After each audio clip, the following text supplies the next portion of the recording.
meu bicho é baixinho, e é por isso que eu prefiro as cabritas. As cabritas terceiros, que alimentam seus descendentes. O mundo animal exerce muita putaria. Por exemplo, os cachorros comem as próprias mães, suas irmãs e suas tias. Eles ficam grudados enquanto se amando em plena luz do dia. Os animais têm um bicho interessante. Imaginem só como é o sexo dos elefantes. E os cabelos que tem as bolas em cima das costas. E as vaquinhas que por onde passam deixam um rastro de bosta.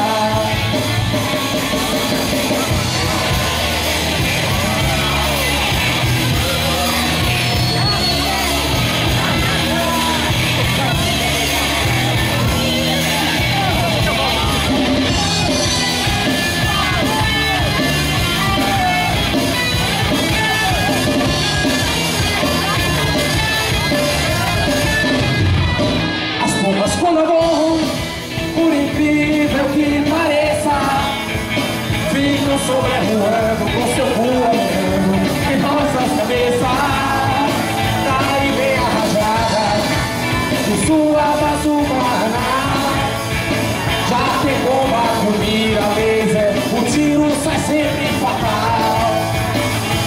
Totalmente crítico, as baleias do oceano, com graça, fugindo da caça dos homens humanos. O homem é corno e cruel, a baleia que não chifra é fiel. Os animais, imaginem só que é o sexo dos elefantes. E os camelos que tem as bolas em cima das costas. E as vaquinhas que por onde passam esse rastro de bosta. Os animais têm uns bichos interessantes.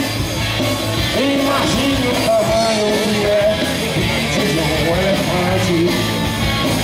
E os camelos que tem as bolas em cima das costas.